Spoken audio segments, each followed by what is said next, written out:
한 주간 잘 지내셨습니까? 주님의 기도로 시작하겠습니다. 성부와 성자와 성령의 이름으로 아멘. 하늘에 계신 우리 아버지, 아버지의 이름이 거룩히 빛나시며 아버지의 나라가 오시며 아버지의 뜻이 하늘에서와 같이 땅에서도 이루어지소서. 오늘 저희에게 일용할 양식을 주시고 저희에게 잘못한 일을 저희가 용서하오니 저희 죄를 용서하시고 저희를 유혹에 빠지지 않게 하시고 악에서 구하소서. 아멘. 성부와 성자와 성령의 이름으로 아멘. 네,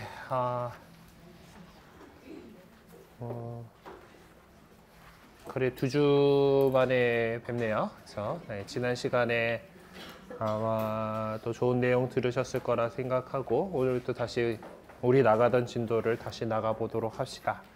지난 시간에 이제 제10장 사도 바오로의 서간의 개요를 살펴보면서 바오로 사도의 어떤 사상이 늘 뭐 한결같은 그런 게 아니었다라는 거, 좀 나이도 먹어가면서 뭐 또 상황이 바뀌어가면서 이렇게 생기는 약간의 변화들에 대해서 그게 있다라는 것들 이렇게 좀 살펴보게 됐었죠. 그래서 좀 구체적으로 들어가 가지고 이제 오늘은 이 그리스도론에서 바오로 사도께서 바라보셨던 그리스도가 어떤 것이 예수님께서 예수 그리스도를 어떻게 바라보고 있는가에 대한 그리스도에 대해서 로마서에 나오는 그 찬가와 옥중서관들에 나오는 찬가들을 좀 비교해 보겠다라고 마지막 부분에 그렇게 나와 있었습니다. 그래서 오늘은 211쪽에 있는 개괄적 연구 그 질문 바오로가 바라본 그리스도 부분을 살펴보도록 하겠습니다. 우리가 뭐 계속 봤지만은 바오로는 예수님께서 살아 계셨을 때에는 몰랐거나 관심이 없었거나 뭐 둘 중에 하나였을 것으로 보입니다. 아마 그래서 사도 바오로께서 그리스도 예수님에 대해서 말할 때는 항시 부활하신 분으로 그렇게 언급했던 이유가 그 때문이 아닐까라고 추정해 봅니다. 그렇다고 해서 바오로가 신약 성경의 내 복음서들 안에 담겨지게 되는 역사적인 예수님에 관한 전승들을 알지 못했다는 것은 아닌 것 같아요. 담겨지게 될 하고 미래형으로 한 거는 우리가 지금 신약 성경에 형성되는 과정을 이렇게 따라가고 있기 때문에 아직 사도 바오로 시대에는 복음서가 만들어지기 전이니까 미래형으로 이렇게 적혀 있는 거죠.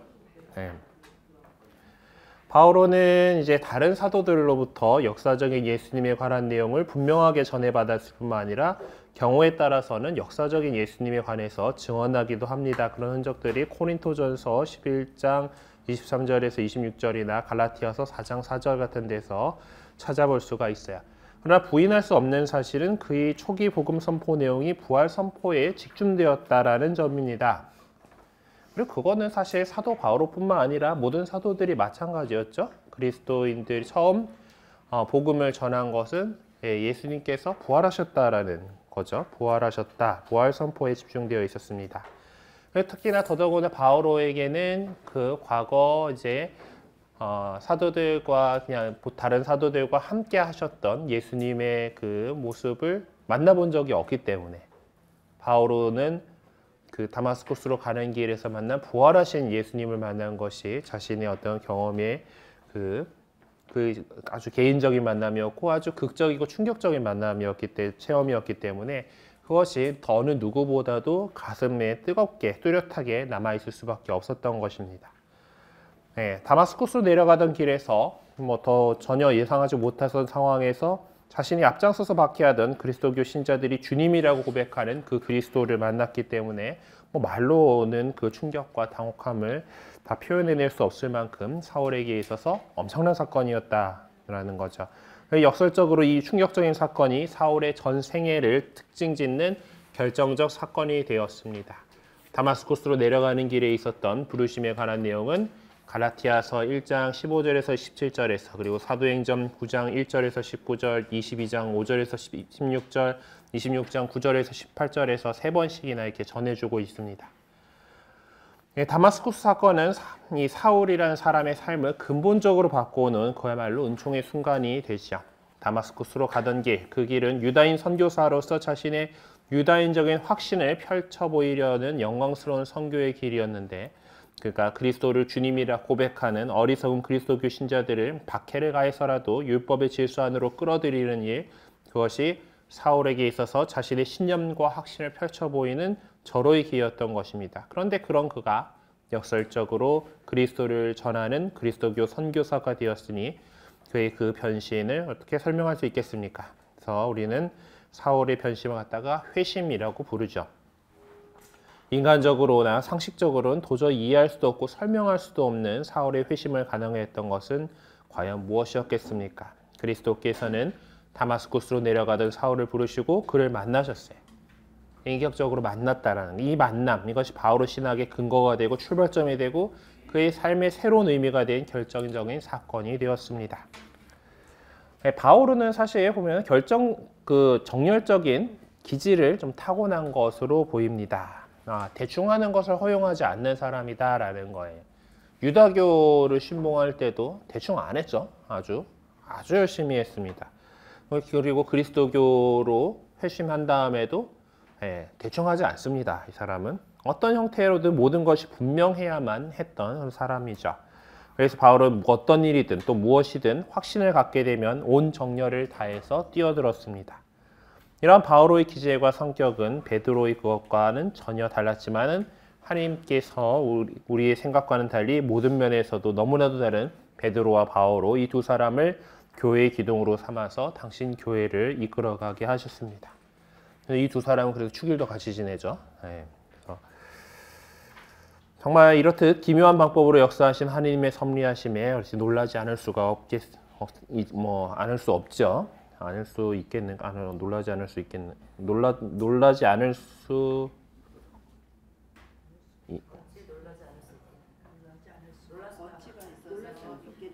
있겠는가가 맞는 건가?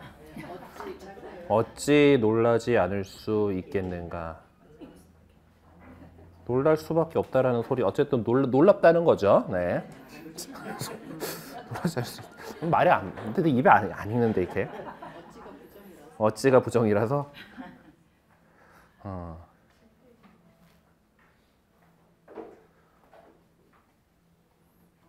놀라지 않을 수 있겠는가? 않을 수가 네.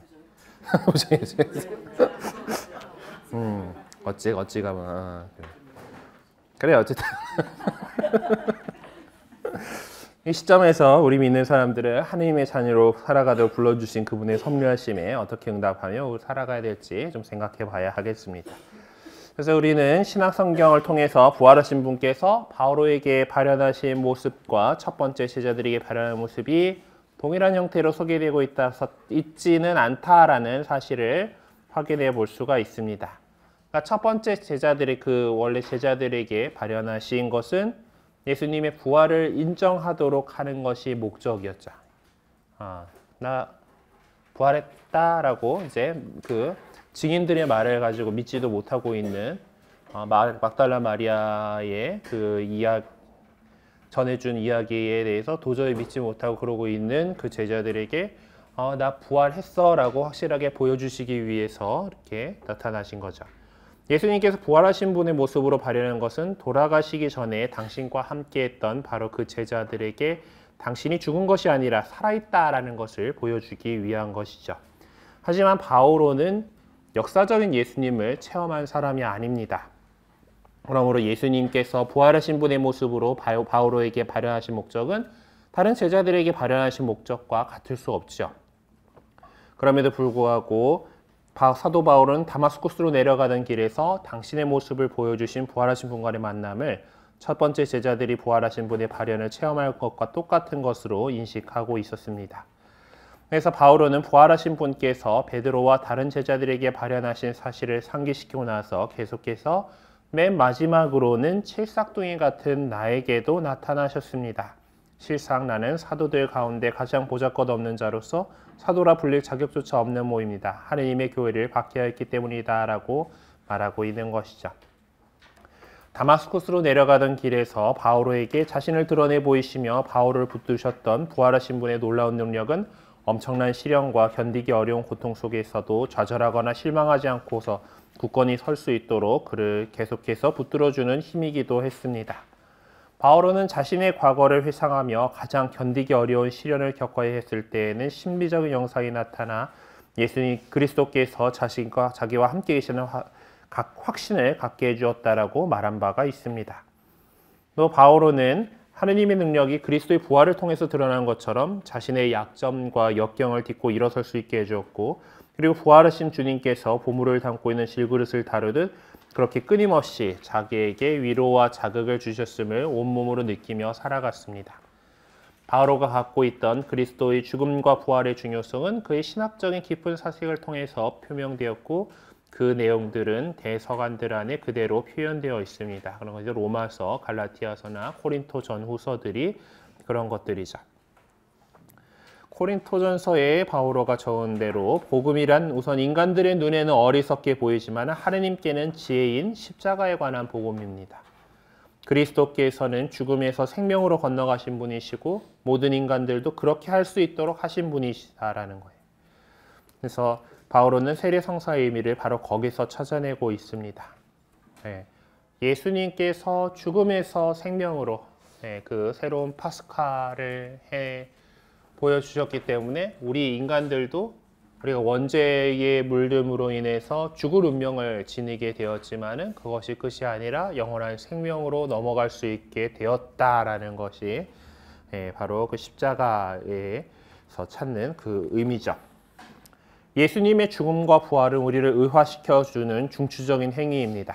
우리를 의로운 사람으로 의롭게 해주시는 중요한 거죠. 이렇게 볼 때 그리스도교 신자들은 결코 자기 자신을 위해서 사는 사람들이 아닙니다. 이들은 전적으로 그리스도 안에 사는 사람들이죠.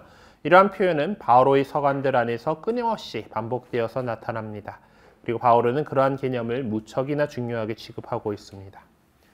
그리스도교 신자는 전적으로 그리스도 안에 산다라는 총체적인 표현은 개인적이면서도 동시에 교회론적인 중요성을 그 안에 내포하고 있습니다. 즉 그리스도는 바오로에게나 전 교회에 있어서 삶의 중요한 이유이며 우리가 살아가는 중요한 이유다는 그리스도, 그분만이 우리를 구원하실 수 있는 이름이다라는. 그리고 우리 모두는 그분을 통해서 생명을 얻습니다. 우리가 죽을 운명에 있는 인간이었지만은 그분께서 십자가에서 당신 몸을 바치셔서 당신 자신을 바치셔서 우리를 속량해 주셨기 때문에 우리는 다시 생명을 얻게 되었다는 거예요. 바울은 그리스도교적인 자유에 대해서 깊은 관심을 표명하고 있는데 그가 믿는 사람들이 일컬어 그리스도의 종이라고 주저하지 않고 선포할 만큼 그리스도는 우리 모두의 진정한 주님이시다라는 겁니다. 그리고 후기에 쓰여진 것으로 보이는 서간들 안에서도 그리스도교적인 삶과 복음 선포의 중심을 차지하고 계신 분은 역시 우리 주님이신 그리스도이십니다. 그런데 그리스도의 주님성은 확대 적용되는 모습으로 나타납니다. 즉 그리스도께서는 단지 성령을 모시고 사는 사람들과 당신 교회 삶 안에 부활하신 분으로 현존하신 분일 뿐만 아니라 콜로새서 1장 12절에서 20절과 에베소서 1장 3절에서 14절에 나오는 참가들의 내용들이 표명해 주듯 창조의 주님으로 인지되고 있습니다. 이와 같이 그분은 기원에서부터 하나님 안에 현존하신 분으로서 신적이고 우주론적인 우리 주님이신 그리스도이시다라는 거예요.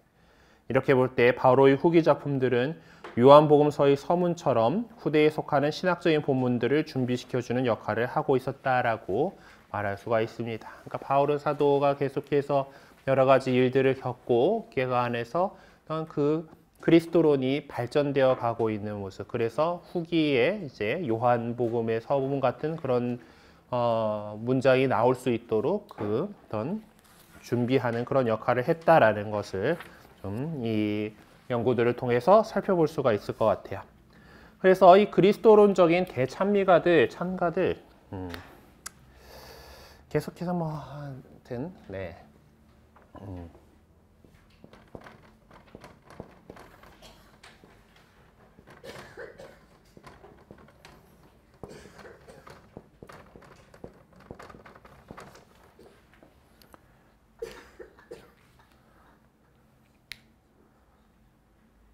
제가 애지간히 찬가와 찬미가를 구분하려고 한다라는 것을 알고 계시죠?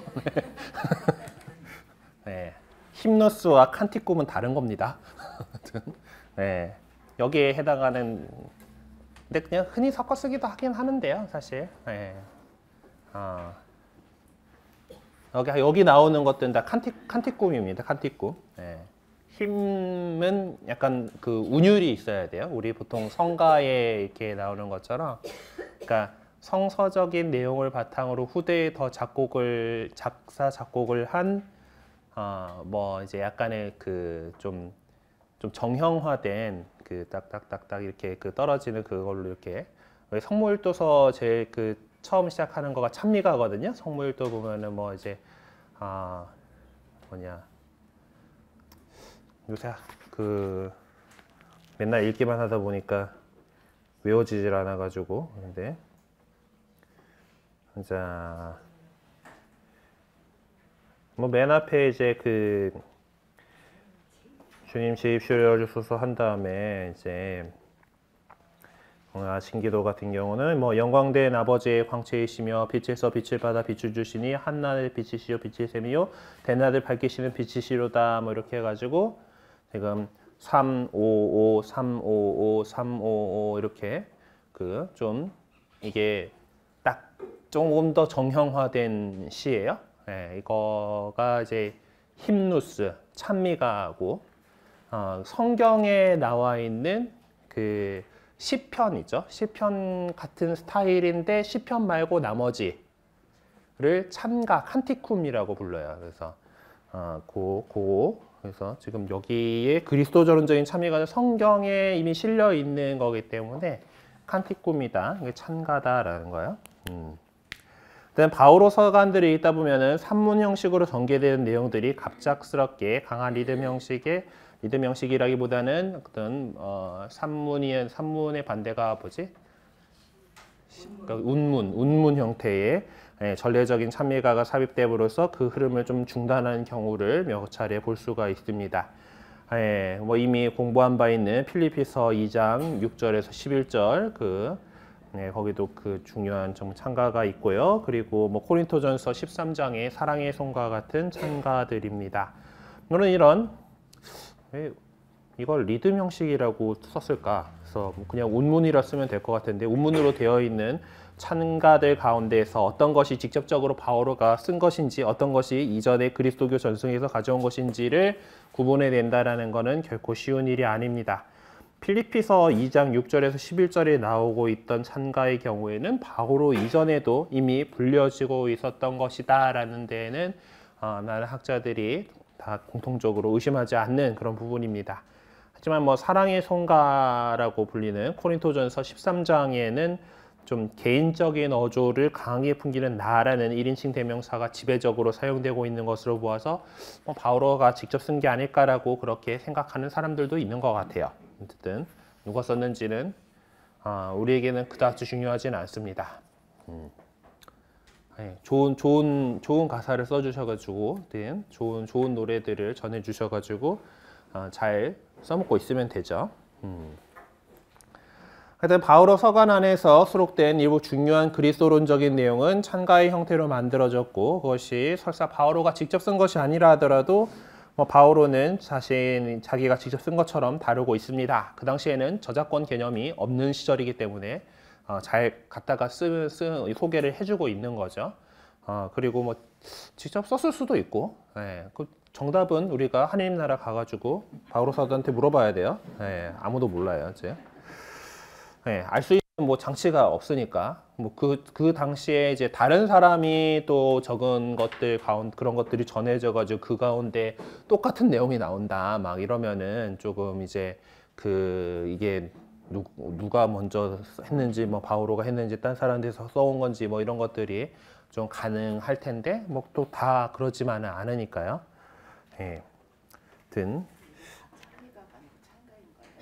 지금 여기 나오는 것들은 다 찬가라고 봐야 해요. 그러니까 사실 그냥 찬미가라고 써도 별 알아듣는데 그 문맥상 그건 없는데 좀 교회 음악을 좀 하는 사람들은 이제 이거 구분을 좀 해줘야 되는 그런 양식입니다. 아까 말했지만은 힘누스와 칸티쿰의 하여튼 장르가 다르다라는 거고, 보통 그거를 번역을 할 때 이제 찬미가 찬가 이렇게 해놨는데, 이것도 번역하다 보니까 뭐 그렇게 된 거고, 찬가도 하느님께 더 결국 찬미 드리는 노래인 거니까 찬미가라 불러도 상관은 없을 것 같아요. 네, 그냥 뭐 성모일도나 이런 데서 좀 분명하게 구분할 때는 그렇게 구분한다라는 거, 네, 그 정도로만 알고 계시면 되겠습니다. 그러면은 네. 입당송이나 화답송 이런 거는 네네. 찬미가고 그냥 성가는 찬가인 거예요? 아니요. 그러니까 찬가라고 칸티쿰이라고 하는 거는 기본적으로 그 성경 안에 실려 있는 거를 거의 그대로 쓴 거예요. 시편은 아닌데 성경 안에도 여러 가지 운문으로 되어 있는 노래들이 전해지고 있습니다. 그런 애들을 칸티쿰, 찬가라고 불러요. 네. 그리고 좀 더 후대에 이제 어떤 기도문으로서 조금 더 정형화된 가사를 갖고 있는 그런, 그러니까 원래 노래를 좀 이렇게 제대로 작곡해서 하려면은 이제 우리나라 시조들이나 지금 아까 얘기했던 그 힘누스 찬미가들처럼 이렇게 딱딱딱 떨어지는 이 구조가 있어야지 작곡하기가 편하잖아요. 몇 절로 되어 있고 뭐 이렇게가 나오는 그런 게 후대에 더 나오는 거예요. 이제 그래서 기도와 어떤 성경적인 내용을 바탕으로 해가지고 후대에 창작된 것들, 좀 더 찬미가, 힘누스가 좀 더 후대의 작품들을 가리키는 거고, 칸티쿰은 기본적으로 그 성경에 실려 있는 그런 노래들을 얘기를 하는 건데, 또 거기에 따라서 또 후대에 또 그런 양식으로 작곡된 것들도 또 칸티쿰이라고 부르기도 해요. 근데 기본적으로는 성경에 실려 있는 노래가 칸티쿰이라고 생각하시면 되고, 이제 후대에 좀 더 정형화된 성가곡으로 작곡된 것이 힘누스다라고 생각을 하시면 돼요. 그래서 여기 그런 식으로 찾아보면은, 그러니까 뭐 그냥 다들 헷갈리시니까 책에 나와 있는 대로 찬미가로 그냥 읽도록 할게요. 그러면 네, 네, 우리 어디까지 했니? 바오로 사랑의 성가는 뭐 바오로가 직접 쓴 것이 아닐까라고 추론해 볼 수 있다라고 했는데, 뭐 그것도 확실한 건 아닙니다. 어쨌든 바오로 서간 안에 수록된 중요한 그리스도적인 내용들은 찬가의 형태로 노래 형태로 만들어졌고요. 그래서 그걸 작직 쓴 것처럼 다루고 있다라고 했죠. 자, 그래서 그리스도론적인 예수님에 대한 또 이제 위대하신 분에 대해서 우리가 찬미 찬송을 드릴 때는 그냥 기도만 나오는 게 아니고 거기에 노래까지 붙게 되는 거잖아요. 그래서 옛날 사람들도 다 그랬다라는 거죠. 그래서 그런 찬가들이 이렇게 여러 곳에서 찾아볼 수가 있는데, 필리피서에 나오는 우리가 1권에서 배웠던 그거를 제외하고도 4개의 다른 내용들을 찾아볼 수가 있습니다. 그중 2가지가 신학적 사색의 전개 내용을 장엄하게 종결지어주는 로마서 8장 31절과 39절, 그리고 에페소서 3장 14장과 21절이고, 또 다른 2개는 이제 편지를 보내면서 은총에 대한 감사를 표시하는 찬양을 이렇게 담은 걸로서 콜로새서 1장 12절에서 20절과 에페소서 1장 3절에서 14절의 그런 내용들이 나옵니다. 1장에 나와 있잖아요. 1장에. 그러니까 바오로 사도가 편지를 쓸 때 내가 누구에게 편지를 씁니다 이렇게 하고 나서, 하나님 우리 주 하나님께서는 찬미 받으시기를 빕니다 하면서 그 뒤에다가 찬양의 이런 찬가들을 담고 있는 경우들이 있어요. 그거가 이제 요 2개다라는 거고, 지금 오늘 우리가 이 시간에 살펴볼 것은 이제 이 신앙에 대해서 바오로 사도가 쫙 이렇게 전해주고 이렇게 그런 이야기 어떤 정말 뭐 강의를 하듯이 이제 자 이런 거야라고 한 다음에 그런 논리 전개를 마무리 지으면서 하나님께 드리는 찬가로서 이렇게 어떤 종결 마침 기도 같은 느낌으로 이렇게 나오는 로마서에 나오는 거와 에페소서에 나와 있는 본문을 한번 살펴보도록 합시다. 그래서 먼저 본문의 내용을 읽어보도록 합시다. 로마서 8장 31절에서 39절에 나와 있는 부분이 있죠.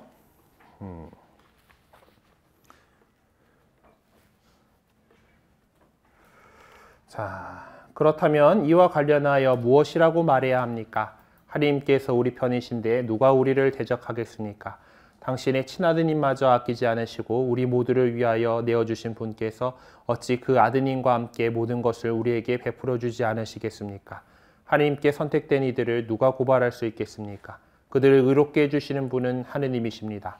누가 그들을 단죄할 수 있겠습니까? 돌아가셨다가 참으로 되살아나신 분, 또 하느님의 오른쪽에 앉아 계신 분, 그리고 우리를 위하여 간구해 주시는 분이 바로 그리스도 예수님이십니다. 무엇이 우리를 그리스도의 사랑에서 갈라놓을 수 있겠습니까? 환난입니까? 역경입니까? 박해입니까? 굶주림입니까? 헐벗음입니까? 위험입니까? 칼입니까? 이는 성경에 기록된 그대로입니다. 저희는 온종일 당신 때문에 살해되며 도살된 양처럼 여겨집니다. 그러나 우리는 우리를 사랑해 주신 분의 도움에 힘입어 이 모든 것을 이겨내고도 남습니다. 나는 확신합니다. 죽음도 삶도 천사도 권세도 현재의 것도 미래의 것도 권능도 저 높은 것도 저 깊은 것도 그 밖에 어떠한 피조물도 우리 주 그리스도 예수님에게서 드러난 하느님의 사랑에서 우리를 떼어놓을 수 없습니다. 되게 멋있게 적혀 있긴 한데 하여튼 뭐 이게 찬가라고 하니까 뭐 하는데요. 성경책에도 보면은 그 우문으로 된 부분과 산문으로 된 부분이 편집에서 좀 구분이 되는 모양새인데 얘네는 산문처럼 편집되어 있습니다. 어쨌든 그래도 되게 그 이 전체 논조를 정리를 하면서 이렇게 그 하는 그 말하는 그런 부분인데 되게 그 또 찬가라고 하니까 일단 봅시다. 네. 에페소서 3장 14절에서 21절. 네. 이 때문에 나는 아버지 앞에 무릎을 꿇습니다. 하늘과 땅에 있는 모든 종족이 아버지에게서 이름을 받습니다. 아버지께서 당신의 풍성한 영광에 따라 성령을 통하여 여러분이 내적 인간이 당신 힘으로 굳세어지게 하시고 여러분의 믿음을 통하여 그리스도께서 여러분 마음 안에 사시게 하시며 여러분이 사랑의 뿌리를 내리고 그것을 기초로 삼게 하시기를 빕니다. 그리하여 여러분이 모든 성도와 함께 너비와 깊이, 길이와 높이와 깊이가 어떠한지 깨닫는 능력을 지니고 인간의 지각을 뛰어넘는 그리스도의 사랑을 알게 해주시기를 빕니다. 이렇게 하여 여러분이 하느님의 온갖 충만하심으로 충만하게 되기를 빕니다.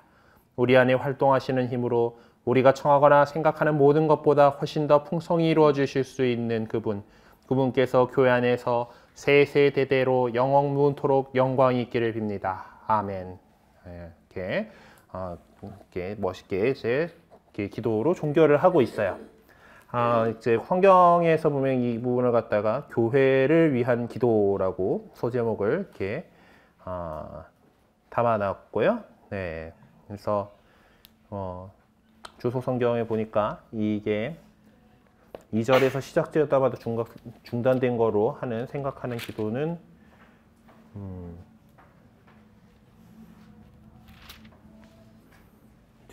그 앞에 1장 16절에서 23절의 내용을 되풀이하고 있다라고 하면서 영광을 노래하는 이 서간의 첫째 부분을 마무리하고 있다라고 얘기를 하고 있습니다. 그래서 그 앞에 1장에 있는 내용을 보면은 기도 중에 여러분을 기억하며 여러분 때 끊임없이 감사를 드립니다. 그 기도는 우리 주 예수 그리스도의 하느님 영광의 아버지께서 여러분에게 지혜와 계시의 영을 주시어 여러분이 그분을 알게 되고 여러분 마음의 눈을 밝혀주시어 그분의 부르심으로 여러분을 지니게 된 희망이 어떤 것인지를 성도들 사이에서 받게 될 그분 상속의 영광이 얼마나 풍성한지를 여러분이 알게 되기를 비는 것입니다. 또 이렇게 멋있게 또 얘기를 이렇게 하고 있는데 분명히 비슷한 것 같네요. 자, 이제 일단 본책으로 돌아와서 이제 위에 이렇게 소개한 로마서의 내용이나 에페소서의 내용이나 바오로 사도가 이제 그리스도에 대한 신학을 쫙 이렇게 전개를 이렇게 한 다음에 그 치밀한 논거를 바탕으로 그것을 마무리하는 신학적으로 정리하는 내용이라고 할 수가 있습니다.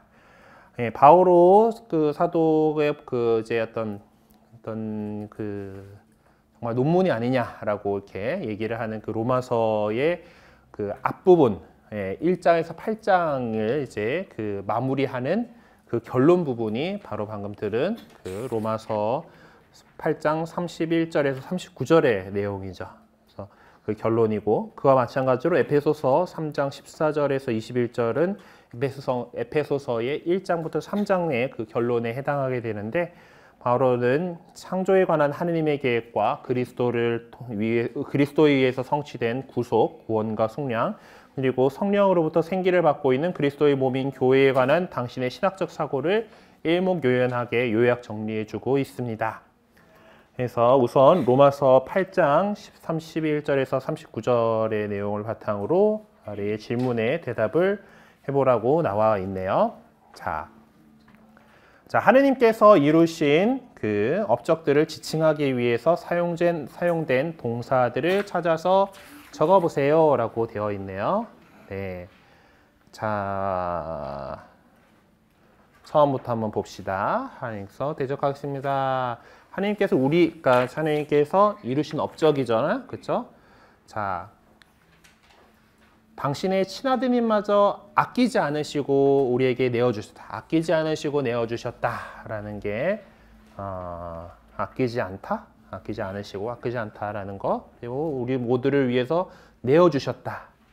그리고 어찌 아드님과 그 모든 것을 우리에게 베풀어 주시잖아요. 베풀어 주시다라는 게 있었을 거고, 그리고 하느님께 선택된 이들 누가 고발할 수 있겠습니까? 이거는 하느님이 한 게 아니죠. 고발은 아니니까. 그럼 그들을 의롭게 해주시는 분은 하느님이십니다. 그렇으니까 의롭게 해주다라는 것도 하느님께서 우리를 우리 위해서 하시는 거죠. 그리고 뭐 단지할 수 있겠습니까는 하느님이 뭐 아니 그들을 뭐 넘어가고 선에 오르시고 강구해 주시는 분이 예수입니다. 그리고 하느님께서 그래서 37절까지 내려가 가지고 그러나 우리는 우리를 사랑해 주신 분의 도움에 힘입어 이 모든 것을 이겨내고도 남습니다라는 말이 나오죠. 우리를 사랑해 주신 분, 결국 하느님이니까 하느님께서 우리를 사랑해 주셨다라는 것을 볼 수가 있죠. 그래서 아끼지 않다, 내어주다, 베풀어주다, 의롭게 해주다, 사랑해주다, 이런 것들을 찾아볼 수가 있을 것 같습니다. 자, 그 다음에 하느님 아버지는 그렇고 이제 그리스도께서 이루신 업적을 지칭하기 위해서 사용된 동사를 찾아보다라고 했죠. 자, 그리스도가 나오는 거는 이제 34절. 자, 돌아가셨다가 참으로 되돌아신 분, 또 하느님의 오른쪽에 앉아 계시는 분, 그리고 우리를 위해서 간구해 주시는 분이 바로 그리스도 예수님이십니다. 라고 했을 때,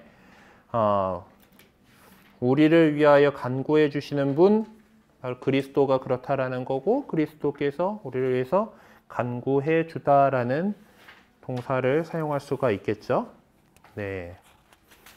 그리고 그 다음에는 딱히 그리스도가 주어라고 할 만한, 그리스도께서 하시는 일이다라고 할 만한 그런 동사가 나오지는 않는 것 같아요. 네. 자, 그리고 그 다음에 우리 그리스도교 신자들이 행하여야 할 일을 지칭하기 위해서 사용한 동사를 찾아서 적어 봅시다. 네. 자, 우리는 이가 주어로 있는 것은 37절에 가면 찾을 수가 있어요. 그렇죠? 우리는 우리를 사랑해 주신 분의 도움에 힘입어 이 모든 것을 이겨내고도 남습니다. 라고 이렇게 했어요. 우리는 이제 이겨내다라는 동사를 찾아볼 수가 있죠. 네.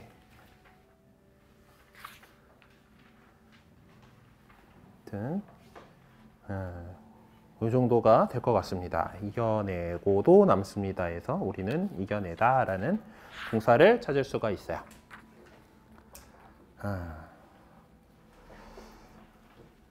그러니까 이렇게 아끼지 않고 내어주시고 베풀어주시고 의롭게 해주시고 사랑해주시는 하느님 아버지의 역할이 있고, 그리스도께서 이제 우리를 위해서 간구해 주시고, 그랬기 때문에 우리 그리스도인들은 지금 이 세상에서 이렇게 해주시는 하느님의 힘입어서 모든 역경을 이겨낼 수 있다라는 거예요. 그리고 특히나 그 바오로 사도의 활동하던 그 시절에는 교회가 많이 박해받고 있던 시절이잖아요.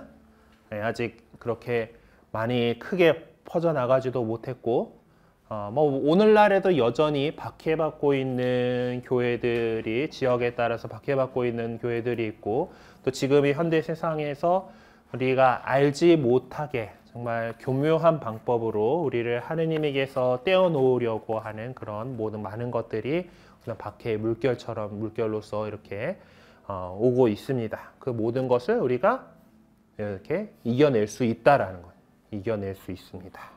예. 이겨내고도 남습니다라고 이렇게 표현을 하고 있는 겁니다.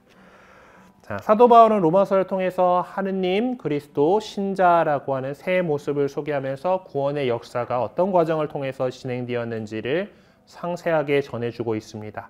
믿는 모든 사람은 바오로가 지적해준 구원 역사의 현주소를 다시금 되새기며 자신의 형 상태를 점검할 수 있는 계기로 삼을 수 있었으면 좋겠습니다. 다음으로 에페소서 3장 14절에서 21절을 읽고서 또 같은 식으로 해보죠. 그러니까 여기서는 하나님께서 이루신 업적들을 지칭하기 위해서 사용한 동사들을 찾아서 적어봅시다. 자, 여기서는 봅시다. 이 때문에 아버지와 무릎을 꿇습니다. 하늘과 땅에 있는 모든 종족이 아버지에게서 이름을 받습니다. 그러니까 이름을 받는다, 이름을 주다, 이름을 받는다. 그러니까 종족이 그래서 아버지에게서 이름을 받았으니까 아버지 입장에서 하면은 이름을 주다 하겠죠. 이름을 주다라고 보면 되겠죠. 아버지께서 당신의 풍성한 성령에 따라 성령을 통하여 여러분의 내적인 현실을 주르게 고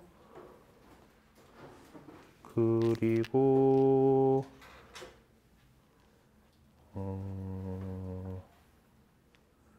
아버지께서 풍성한 성령을 통하여 굳세어지게 하시고 여러분의 믿음을 통하여 그리스도께서 여러분 마음에 사시게 하시며, 그럼 여기에 이제 아버지께서가 주어니까 풍성의 영광에 따라서 성령을 통하여 굳세어지게 하시고가 있겠죠.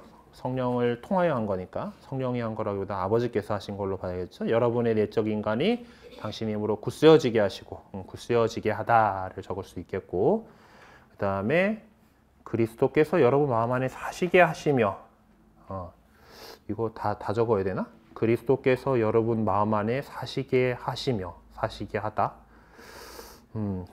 네. 그리고 사랑의 뿌리를 내리고 그것을 기초로 삼게 하라고, 사랑의 뿌리를 내리고 그것을 기초로 삼게 하시기를, 그러니까 삼게 하다, 그 기초, 사랑의 뿌리를 내리게 하다, 그것을 기초로 삼게 하다. 네, 그렇게 보고, 그 다음에 또 그리하여 깨닫게 능력을 지니고 인간의 지각을 뛰어넘는 그리스도의 사랑을 알게 해주시기를 빕니다. 근데 18절의 문장은 그것을 하는 것이 여러분이 그리스도의 사랑을 알게 해주는 것이 하는 분이 하느님이신 거니 계속 그 주어가 그대로 오니까 그리스도의 사랑을 알게 해주다 또 이렇게 됐고, 그리고 20절에 보면은 우리 안에서 활동하시는 힘으로 우리가 청하거나 생각하는 모든 것보다 훨씬 더 풍성히 이루어 주실 수 있는 그분, 하느님에 대한 얘기니까 그 풍성히 이루어 주시다까지 이렇게 적어 볼 수가 있을 것 같아요. 어렵다. 이거는 조금. 네. 어쨌든 그래서 우리가 이름을 하나님께서 우리에게 모든 종족에 이름을 주시다. 이름을 주시고 그리고 굳세어지게 하시고 굳세어지게 하고 그리스도께서 마음 안에 사시게 하시고 사랑의 뿌리를 내리고 그것을 기초로 삼게 해주시고 그리스도의 사랑을 알게 해주시고 풍성히 이루어 주신다라는 그런 부분들을 찾아본다면 찾아볼 수가 있겠죠. 자, 다음번은 보자. 성령께서 행하신 업적이 무엇인지를 지적해 보세요 라고 했죠. 성령께서 성령을 통하여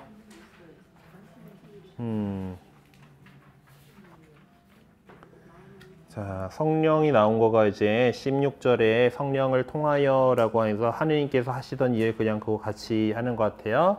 여러분의 그 우리의 내적 인간이 당신 힘으로 굳세어지게 하시는 것도 성령을 통하여 하시니까 성령께서 같이 하시는 일이다라는 거죠.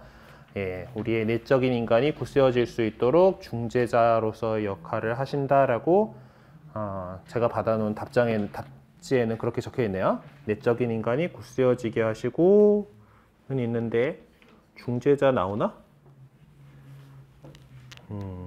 어쨌든 예, 그 성령께서 나오는 거는 이제 거기 있는 거고 사실 뭐 다 뒤에 그것들도 같이 하시는 일이긴 한데 어쨌든 힘으로 우리 안에서 활동하시는 힘으로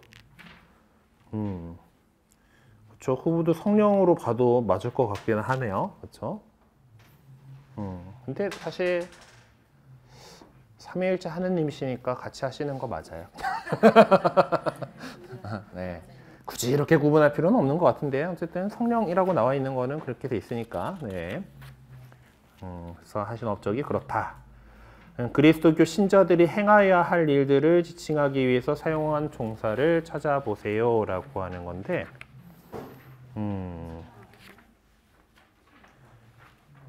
그래서 하느님께서 그렇게 해주신 그런 것들이잖아요. 그렇게 해가지고 그러니까 여러분의 믿음을 통해서 그러면은 그리스도께서 여러분 마음 안에 사시게 하시도록 하느님께서 하시면 우리는 그리스도가 우리 마음 안에 사시게 해야겠죠. 네. 그리고 이제 또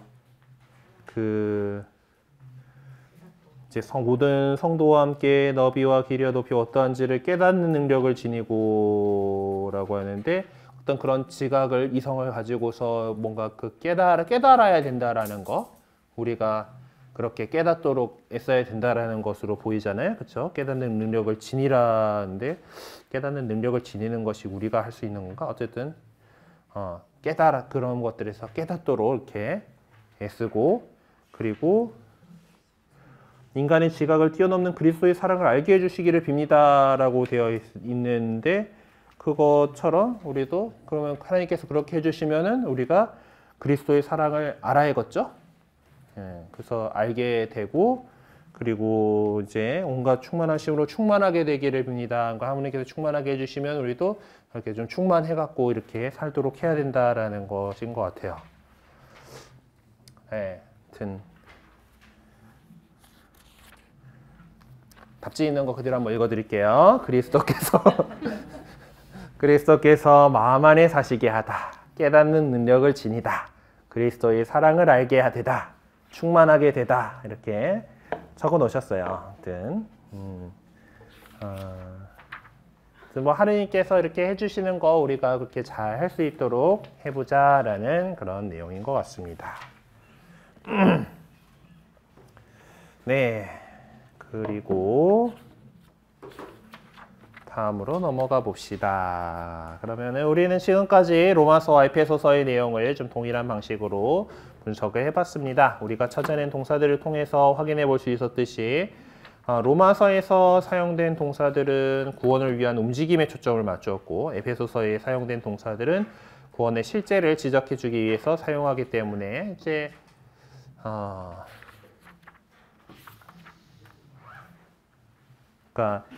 로마서에서는 하나님께서 그리스도께서 뭔가 이렇게 해주신 그런 것들이 더 나오는 거고 그리고 에페소서에서는 이제 그것을 이제 더 뿌리 내리고 튼튼하게 하고 마음 안에 있고 뭐 이런 것들이 많다라는 것 같아요.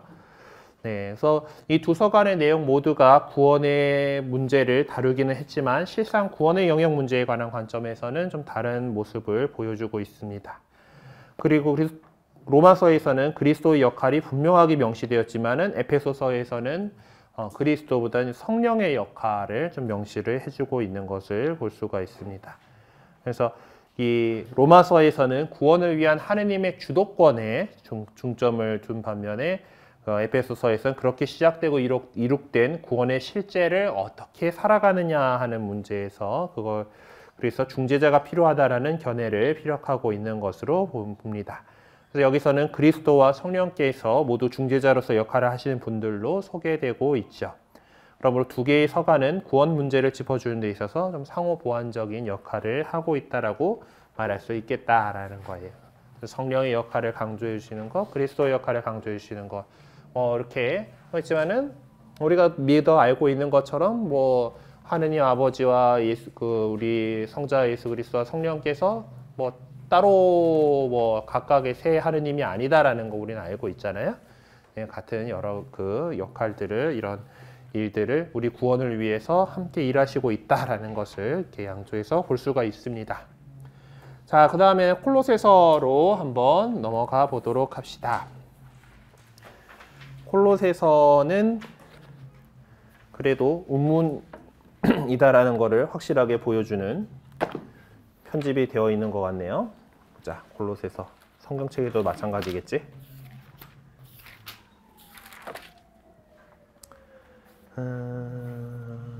그렇죠. 운문처럼 돼 있죠. 자, 일단 본문 내용을 한번 보도록 합시다. 12절에 보니까 본문에서 둘째 줄에 오타가 있어요. 성도들의 빛의 나라에서 받을 상속의 몫을 차지할 자격을 여러분에게 주시는 성경책으로 보시면은 아버지께 감사하는 것입니다예요. 하느님하고 잘못 오타가 났으니까 그거는 고쳐놔 주세요. 네. 우리 책에 뭐 옮겨오다가 뭔가 오타를 낸 것 같아요. 네. 성도들의 빛의 나라에서 받을 상속의 몫을 차지할 자격을 여러분께 주시는 아버지께 감사하는 것입니다. 아버지께서는 우리를 어둠의 권세에서 구해내셔 당신께서 사랑하시는 아드님의 나라로 옮겨주셨습니다. 이 아드님 안에서 우리는 속량을 곧 죄의 용서를 받습니다. 하고서부터 이제 운문으로 되어 있는 그리스도 창가가 나오게 되는데요.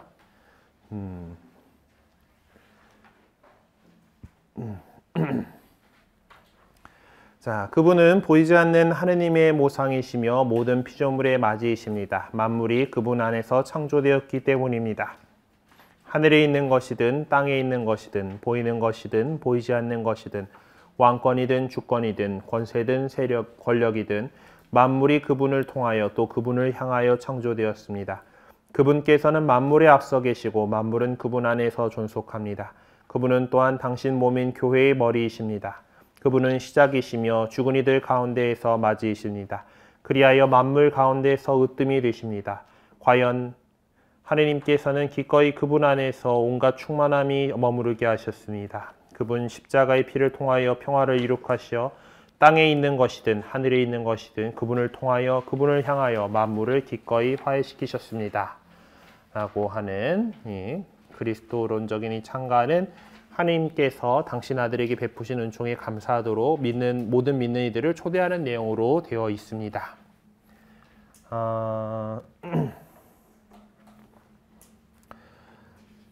우리는 이 찬미가를 통해서 하느님의 역사하심은 과거에 끝나버린 것이 아니라 오늘날에도 지속되고 있으며 미래에도 끊임없이 계속될 것임을 알 수 있습니다. 좀 더 구체적으로 말하면 하느님께서 세상을 위해 펼쳐 보이시려고 했던 구원의 계획들은 실제적으로 예수 그리스도 안에서 이미 구현되고 성취되었습니다. 그렇다고 하느님의 역사하심이 더 이상 있지 않을 것이다라는 말은 아니죠. 이미 예수 그리스도 안에서 성취되고 완성된 구원의 충만한 실제를 오늘이라는 현실 안에서 어떻게 충만하게 살아가고 있는가, 살아가느냐 하는 것만이 제 유일한 문제로 남아있을 뿐입니다.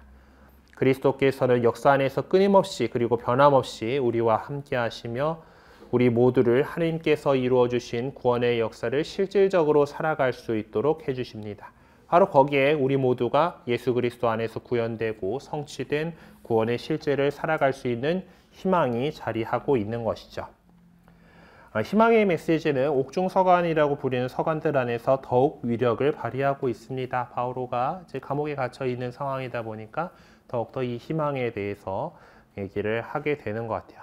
이 콜로새서와 에페소서를 통해서 사도 바오로가 그런 희망의 관점을 어떻게 표명했는지를 살펴볼 것인데요. 일단 콜로새서의 내용을 보도록 합시다. 자, 그럼 다음 구절들 안에서 행위의 주체와 그가 이룩한 업적을 지적해 보세요 라고 되어 있네요. 12절에서의 행위의 주체는 12절은 아버지죠. 아까 하느님이 잘못 나왔다고 그랬는데 아버지, 행위 주체는 아버지예요. 그래서 성도들의 빛의 나라에서 받는 상속의 몫을 차지할 자격을 주셨다 라고 볼 수 있죠. 12절의 내용은. 그리고 13절은 또 아버지께서는 아버지가 행위의 주체가 되시고 우리를 어둠의 권세에서 구해내셔서 당신께서 사랑하시는 아드님의 나라로 옮겨주셨다. 우리를 그렇게 옮겨주신 것이 어둠의 권세에서 우리를 구원하셔서 아드님의 나라로 옮겨주셨다. 이게 그 이룩하신 업적이겠죠. 자, 그 다음에 19절 보라고 나와 있죠. 19절. 여기서는 과연 하느님께서는, 그래서 행위의 주체가 하느님이라고 나와 있죠. 하느님께서는 그래서 기꺼이 그분 안에 온갖 충만함이 머무르게 하셨습니다. 그분 안에 충만함이 머무르게 하셨다라는 것이 이룩하신 업적이라고 볼 수 있겠고요. 20절에서는 자, 그분 십자가의 피를 통하여 평화를 이룩하시어 땅에 있는 것이든 하늘에 있는 것이든 그분을 통하여 그분을 향하여 만물을 기꺼이 화해시키셨습니다 라는 건데요. 예수님이 행위의 주체라고 보기보다는 결국 그 19절에 있는 하느님께서는이 계속해서 조금 이어지는 그분 십자가의 피를 통하여 평화를 이룩하셨다라는 거는 뭐 예수님이 하신 거로 그분인 예수님께서 하신 걸로 봐도 되기는 하지만은 하느님께서 그분 십자가의 피를 통해서 평화를 이룩하셨고 만물을 기꺼이 화해시킨 것은 그분을 통해서 그분을 향하여라고 했기 때문에 이거를 이제 하느님으로 이렇게 보는 것도 맞는 것 같아요. 그래서 십자가의 피로 평화를 이룩하시고 만물을 기꺼이 화해시키셨다라는 것을 이렇게 업적으로 볼 수가 있습니다. 자, 그리고 220 다음번에 다음 구절들 안에서 아버지를 묘사하는 내용과 아들을 묘사하는 내용을 좀 구체적으로 살펴보자라고 했어요. 12절에 아버지를 묘사하는 내용이 12절을 빛의 나라에서 받는 상속의 몫을 차지할 자격을 여러분에게 주신다라니까 상속의 몫을 차지하게 해주시는 분 이래요. 네. 13절에 그래서 어둠의 권세에서 구해주셔서 당신의 사랑하는 나라로 옮겨주신 분, 아드님의 나라로 옮겨주신 분이 아버지께서 하시는 일이고, 그리고 지금 대충 하느님하고 아버지하고 같이 보고 있는 것 같으니까 19절에서는 하느님이 그 주어니까 충만함이 머무르게 하신 분이고 20절에서 평화를 이룩하시고 화해시키신 분이다라고 뭐 똑같이 앞에서 본 거하고 이제 그걸 잘 이렇게 그대로 넣어놓으면 될 거고 이제 15절, 17절, 18절에서 아들을 묘사하는 내용이 나오죠. 15절의 내용은 그분은 보이지 않는 하느님의 모상이시며 모든 피조물의 맞이이십니다 라고 했죠. 그래서 15절에서는 하느님의 모상이신 분, 모든 피조물의 맞이이신 분 이런 것들이 이제 그 아들을 묘사하는 분일 거고 그리고 자 17절에 또 그분께서는 만물에 앞서 계시고 라고 했죠. 만물에 앞서 계신 분이라고 하는 그리스도 선제 사상을 표현하는 그런 게 나옵니다. 그리고 18절에서 그분은 또한 당신의 몸인 교회의 머리이신 분이고 이어서 시작이시며 맞이이시고 으뜸이 되신다라고 이렇게 볼 수가 있죠. 교회의 머리이시고 시작이시며 맞이이시며 으뜸이 되신 분이라고 이렇게 아들을 묘사한 내용으로 확인해 볼 수가 있을 것 같습니다. 자, 그래서 우리가 살펴본 것처럼 이렇게 이 콜로새서 내용은 그리스도를 중심으로 두 부분으로 나눠볼 수가 있는데, 첫째 부분은 1장 15절에서 17절 기억까지, 그리고 이 부분의 요약 내용이 16절 리을부터 17절 기억까지 이 부분이다라고 볼 수가 있고요. 둘째 부분이 17절 니은부터 20절까지인데 요약 내용은 17절 니은부터 18절 기억절까지 이렇게로 볼 수가 있습니다. 자, 그러면 첫째 부분의 요약인 16절 리을, 16절의 네 번째 말. 하나, 둘, 이게 리을까지 리을까지 나오나?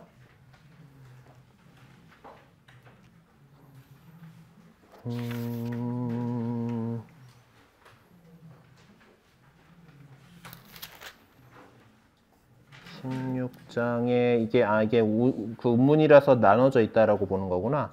창조되어서 하늘에 있는 것이 땅에서는 보이는 것이든 걸려두고 또 하나, 둘, 셋, 넷.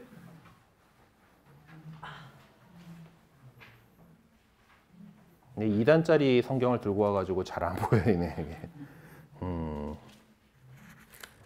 니은, 리을. 하나, 둘, 셋, 넷. 왕권이든 주권이든 세로 형성해서 만물이 그분을 통하여부터로 보면 되겠죠? 만물이 그분을 통하여 또 그분을 향하여 창조되었습니다. 만물이 그분을 통하여 또 그분을 통하여 향하여 창조되었습니다. 그분께서는 만물에 앞서 계시고 만물은 그분 앞서 계시고까지가 지금 그분이죠. 여기서 중심을 차지하고 있는 존재를 누구로 소개하고 있고 그 역할을 어떻게 소개하고 있는가? 결국 그분이죠. 그분. 그래서 아드님이고 그분은 그러니까 그리스도께서 중심을 차지하고 계시고 만물이 그분을 향하여 창조되었다. 그분을 통하여 창조되고 그분을 향하여 창조되었다라는 거죠. 만물이 어떤 완성되어 나가는 그것이 결국 그리스도로 수렴해 나간다라는 그 사상을, 그래서 그리스도께서 중심을 차지하고 계시고 그리고 만물이 창조되는 데 있어 가지고 그분이 중재자가 되시는 분이시다라는 사상을, 만물이 그분을 통하여 창조되었다라고 얘기를 하기 때문이죠. 그분을 통하여서 그 중재자가 되시는 분이고 그분을 향하여 창조되시는 분으로서 그 중심을 차지하고 계시는, 그래서 그리스도가 그 중심을 차지하고 있는 존재고 그의 역할은 만물이 창조되는 데 있어서 중재자가 되시는 분이시다라는 거예요.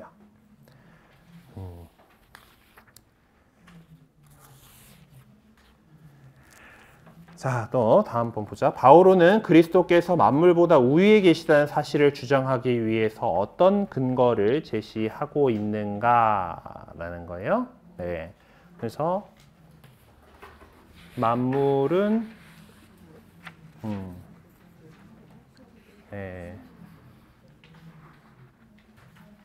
17절에 나온 그분께서는 만물에 앞서 계시고 라는 거. 우리가 지금 그거는 결국 이게 첫째 부분의 요약의 첫째 부분에 대해서 지금 질문을 하고 있는 건데, 만물보다 우위에 계시다는 사실을 주장하기 위해서 있는 것은 17절에 나오는 그분께서는 만물에 앞서 계시고라는 부분이에요. 그러니까 만물에 앞서서 이미 존재하고 계셨다라는 사실을 근거로 제시해서 그리스도께서 선 존재하신다. 우리가 니케아 콘스탄티노플리스 신경을 보게 되면은, 그러니까 창조되지 않고 나시어라고 하는 얘기가 나오죠. 그러니까 성자께서는 피조물이 아니라 하느님께서 나신 분으로서 창조의 대상이 아니다라는 것을 분명하게 우리 신앙으로 고백을 하고 있어요. 또 창조의 과정 그 전부터 하느님으로서 계셨다라는 것을 여기에서도 바오로 사도의 창가 안에서도 볼 수가 있습니다. 그리스도께서 앞서서 선 존재하신다라는 내용이에요. 바오로는 만물이 그분을 통하여 또 그분을 향하여 창조되었다라고 말하고 있습니다. 여기서 바오로는 그분에 의해서 창조된 세상의 실제를 나열하고 있는데요. 자, 어떻게 얘기를 하고 있는가? 15절에서 17절 기억을 참조를 해보라라고 되어 있는데, 그렇죠? 모든 피조물 하시면서 하늘에 있는 것이든 땅에 있는 것이든 보이는 것이든 보이지 않는 것이든 왕권이든 주권이든 권세든 권력이든 뭐 이런 것들이 쭉 나오고 있죠. 그래서 이 모든 것이 만물의 내용 속에 담겨 있습니다.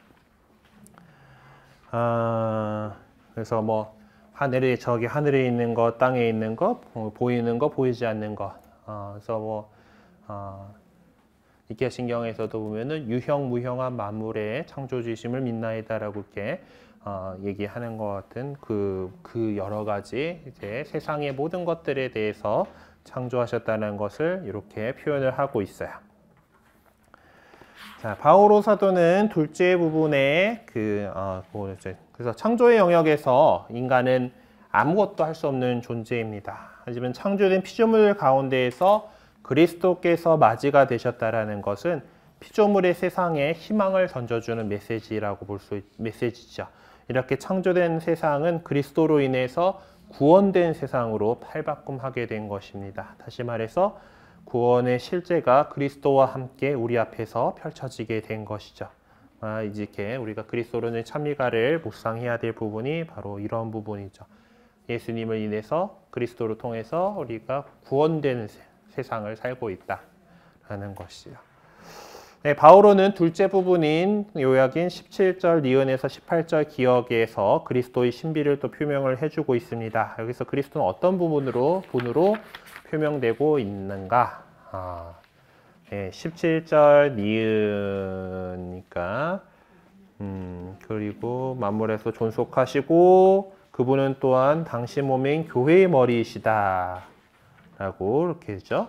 이 교회의 머리이신 분이 우리가 정말 중요하게 생각해야 되는 부분은 우리 교회는 그리스도의 신비체라고 표현하죠. 그리고 그 교회가 어떤 방향으로 어떻게 갈 것인가는 그 지체들을 다스리시는 분은 그리스도이시다. 그리스도께서 머리이시다라는 것을 이 바오로 사도의 그리스도 창가에서도 이렇게 잘 볼 수가 있습니다. 교회의 머리이신 분이다라는 거예요. 자, 하느님께서는 그리스도를 죽은 이들 가운데에서 맞이가 되게 하시고 만물 가운데서 으뜸이 되게 하셨습니다. 바오로는 그런 그리스도를 통해서 하느님께서 이루신 업적들이 어떤 것이라고 말하고 있는지 적어보세요라고 되어 있네요. 자, 그래서 하느님께서는 19절에 나오는 내용들인 거죠. 거의 그분 안에 오면 충만함이 머무르게 하셨습니다부터 20절에 나오는 거겠다. 그분 십자가의 피를 통하여 평화를 이룩하셨다. 그리고 그분을 향해서 만물을 기꺼이 화해시키셨습니다. 라는 요 두 가지가 이렇게 살펴볼 수 있겠습니다. 그리스도를 통해서 하느님께서 이루신 업적이니까 십자가의 피를 통하여 평화를 이룩하셨다. 만물을 기꺼이 화해시키셨다. 볼 수가 있겠어요. 하느님께서 그리스도를 통하여 이루신 업적들은 우리가 모두가 우리 구원을 위한 것이죠. 우리 구원을 위해서 당신 외아드님마저 내어주신 하느님의 크신 사랑은 예수님의 십자가 위에서 찬란하게 표명되었습니다. 그러므로 그리스도론적 찬미가는 이토록 놀라운 우리에 대한 하느님의 사랑을 묵상하게 하고 그러한 하느님의 사랑을 완성해 주신 그리스도의 신비를 묵상하게 해줍니다. 하느님께서 당신의 외아드님마저 우리에게 보내시어 우리를 구원하셨다고 하는 것은 우리 모두가 하느님 앞에 얼마나 소중하고 사랑스러운 자녀인가 하는 것을 생각하게 해줍니다.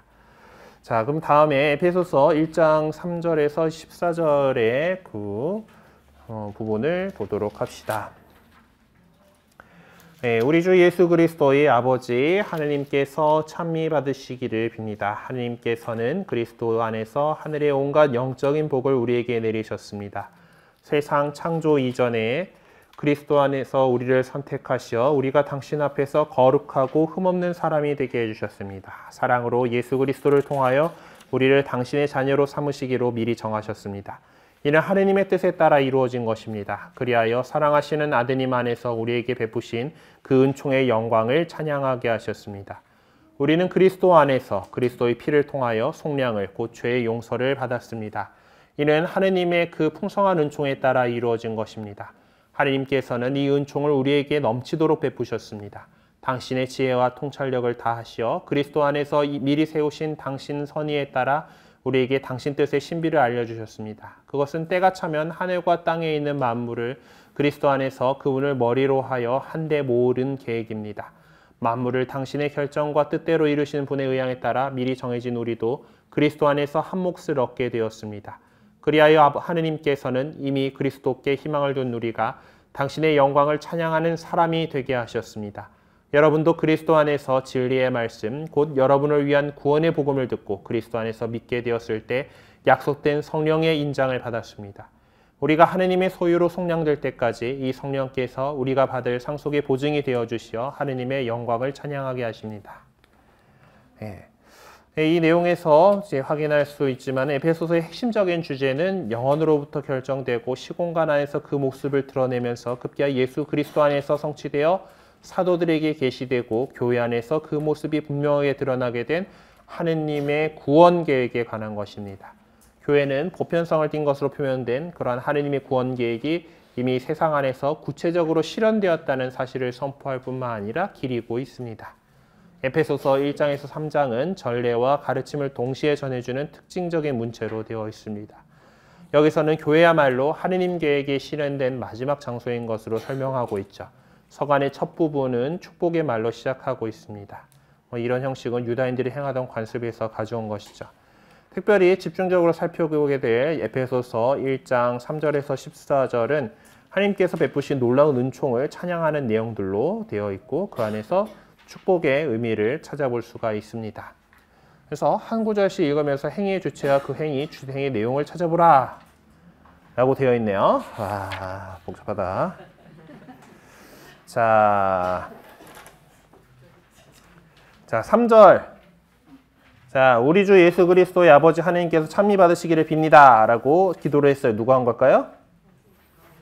그냥 바오로가 한 거예요. 바오로가 하나님께서 찬미 받으시고, 예. 자, 그 다음에 하나님께서는 그리스도 안에서 하늘의 온갖 영적인 복을 우리에게 내리셨습니다. 여기서는 하느님이 주체죠. 하느님께서 영적인 복을 내려주십니다. 네. 자, 그리고 4절. 세상 창조 이전에 그리스도 안에서 우리를 선택하시어 당선해 주셨습니다. 이거는 3절 뒷부분에서 나오는 하느님이 계속해서 주어겠죠. 네, 세상 하느님께서 우리를 선택하셨고 우리를 당신 앞에서 거룩하고 흠없는 사람이 되게 해주셨습니다. 네, 그것이 하느님께서 하시는 행위예요. 4절에서 나오는 거. 자, 5절도 계속해서 하느님께서 하시는 일이 계속 그 주어가 이어지고 있는 문장이죠. 사랑으로 예수 그리스도를 통하여 우리를 당신의 자녀로 삼으시기로 미리 정하셨습니다. 그래서 우리를 당신의 자녀로 삼으셨다. 네, 5절에서 하느님께서 하신 일이고 6절 역시 계속해서 같은 주어가 이어지고 있습니다. 그리하여 사랑하신 하나님 안에서 우리에게 베푸신 그 은총의 영광을 찬양하게 하셨습니다. 예, 그래서 우리가 그 은총의 영광을 찬양하게 하셨다. 우리 그렇게 시키셨다. 하게 하셨다라고 하는 것을 6절에서 하느님께서 하신 거죠. 우리가 은총의 영광을 찬양하게 하신 거예요. 자, 7절의 주어는 다시 이제 우리는 하고 나오죠. 우리가 이제 주어가 됐어요. 그리스도에서 곧 죄의 용서를 받았습니다라고 결론적으로 하죠. 우리가 죄의 용서를 받았어요. 7절에 죄의 용서를 받았음. 네. 그리고 8절에서는 다시 하느님께서는 하고 다시 주어가 바뀌죠. 하느님께서는 그래서 하느님이 주어고 은총을 우리에게 넘치도록 베푸셨어요. 은총을 넘치도록 베푸셨고 9절에서는 주어가 나오지 않지만 앞에 있는 하느님께서는 그대로 이어지겠죠. 그래서 선에 따라서 우리에게 당신 뜻의 신비를 알려주셨어요. 당신의 신비를 우리에게 계시해 주셨다라는 거죠. 자, 그리고 10절 역시 그래서 만물을 그것은 때가 차면 이제 사실 주어 자체는 당신 뜻의 신비를 알려주신 것이겠지만은 그 실질적인 주어인 만물이 그리스도 안에서 그걸 머리에 한데 모으려고 하는 계획은 누가 하셨어요? 하느님께서 하셨죠. 그래서 만물을 한데 모으시는 그 내용을 일을 하셨죠. 예, 그 다음에 11절 봅시다. 11절 만물을 당신의 결정과 뜻의 분의 이항에 따라서 미리 정해두도 한 몫을 얻게 되었습니다. 라고 되어 있는데, 자, 만물을 그리스도 안에서 그분을 머리로 하여 한데 만물을 당신의 결정과 뜻대로 이루신다. 이것도 하느님께서 하시는 일이죠. 하느님께서 당신의 만물을 당신의 결정과 뜻대로 이루신다. 그리고 그렇게 해서 우리가 한 몫을 얻게 해주셨다. 예, 그것도 하느님께서 그렇게 해주셨다라고 이렇게 볼 수가 있겠습니다. 자, 그 다음에 12절. 그래서 그리하여 하느님께서는 하고 주어가 또 나오죠. 하느님께서는. 그 다음에 그래서 우리가 그 찬양하는 사람이 되게 하셨습니다. 네, 찬양하는 사람이 되게 하심이 이제 그거고. 자, 13절 가니까 이제 여러분도 뭐 이렇게 하면서 여러분도 라고 됐으니까 여러분도 약속 때 성령의 인장을 받았는데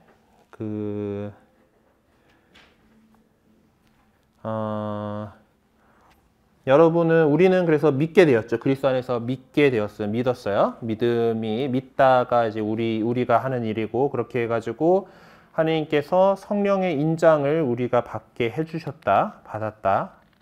우리가 그냥 성령의 인장을 받았다라고 해도 상관없을 것 같은데, 하느님 뭐 꼭 굳이 나오지는 않는데, 어쨌든 우리가 또 그 다음에 14절 봅시다. 이 성령께서 우리가 받을 상속의 보증이 되어 주셨다.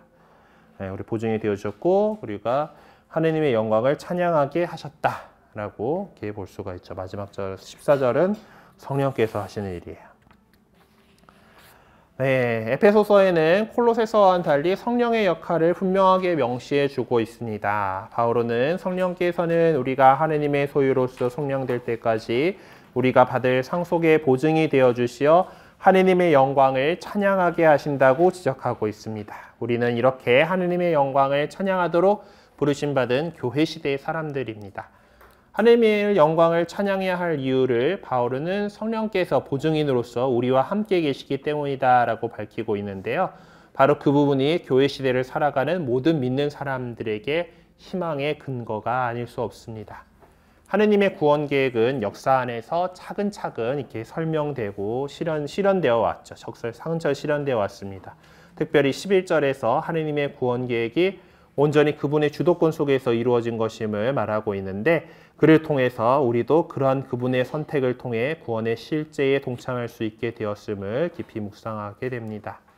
그러니 사도 바오로의 말씀처럼 하느님의 영광을 또 우리가 찬양해야 하겠죠. 성령께서 상속의 보증이 되어서 우리와 함께 계신다 하는 언약을 나날이 살아가는 사람이다라면은 이 세상 안에서 무엇을 두려워하겠습니까? 하느님의 구원 계획과 그 실현은 우리 인간에 대한 하느님의 축복이죠. 그것을 에페소서가 분명하게 밝혀주고 있습니다. 어제 복음 말씀에서도 이제 그 종말의 때에 막 이렇게 내가 그리스도다, 때가 가까웠다 하는 거 따라가지 말라고 이렇게 분명하게 얘기를 하시고 있죠. 그런 것 같아요. 우리가 구원에 대한 확신, 정말 예수님께서 우리를 위해서 십자가에 못 박히시고 부활하심으로써 우리를 구원해 주셨다. 예, 구원해 주실 것이다. 아니면 구원해 주셨어요. 그렇죠? 우리 구원에 대한 그 확신을 갖고 있다라면은 누가 와가지고 그렇게 얘기한들 거기에 동요될 이유가 없는 거예요. 사실 종말이라고 하는 것이 언제, 그러니까 예수님께서 영광스러운 모습으로 다시 이 세상에 오시는 날이 바로 잠시 뒤가 되든 저 훗날이 되든 우리가 뭐 이 세상에서 세상을 떠난 다음이 되든 어찌 됐든 그러니까 그 날이 먼저 오든 우리가 이 세상을 떠나는 날이 먼저 오든 어쨌든 그것은 지금 생애를 살고 있는 우리 인간에게 있어서는 마지막이잖아요. 이 세상에서의 마지막인 거잖아요. 종말인 거예요. 근데 그 때와 그 시간은 아무도 알지 못하는 거죠. 예. 뭐 오는 건 순서대로지만 가는 건 순서 없으니까. 예. 뭐 내가 가다가 교통사고 당해서 갈 수도 있는 거잖아. 근데 안 좋은 소리 하면 안 되는데. 어쨌든 뭐 우리가 언제 하느님께서 이리 오너라 한들 내가 그동안 잘 살고 하느님 뜻대로 살고 하느님 믿고 예수님 믿고 살았으면은 걱정할 필요가 없잖아요. 이게 뭐 이제 내가 재림 예수다, 내가 성령이다, 뭐 때가 가까웠다, 뭐 이렇게 해가지고 사람들을 현혹시키는 그 자들의 목소리에 넘어간다라는 거는 무슨 심보예요? 내가 평소에 그렇게 못 살았으니까 온대 벼락치기 하려는 심보인 거잖아요, 그렇죠? 시험이 닥쳤어.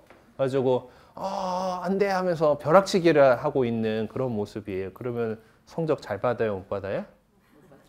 잘 받을 수 있겠지만은 꾸준히 공부했던 친구보다는 못 받아요. 하여튼 그런 것처럼 우리가 벼락치기가 아니라 늘 이렇게 잘 준비를 하고 있어야 된다라는 거가 어제 우리에게 해주신 복음 말씀이고, 그리고 우리가 그렇게 하기 위해서 이렇게 또 하나님의 말씀도 연구하고 또 그 안에서 또 오늘 또 이렇게 우리를 구원해 주신다라는 것을 확신을 또 가질 수 있게 해주는 그런 그리스도론적인 참가들을 이렇게 살펴보게 되었습니다. 다음 주는 우리 성서주간 이렇게 행사가 있어가지고 또 저와 함께하는 시간은 아닙니다만은 또 좋은 시간들이 마련되어 있으니까 뭐 많이 함께 해주시고요. 네, 저는 덕분에 월요일 오전을 좀 쉴 수가 있게 될 것 같습니다. 네, 어쨌든 이 시간들도 하나님께 감사드리면서 영광송으로 마치도록 하겠습니다. 성부와 성자 성령의 이름으로 아멘. 영광이 성부와 성자 성령께 같이 잠상 영원히 아멘. 성부와 성자 성령의 이름으로 아멘. 네, 좋은 나눔 되십시오.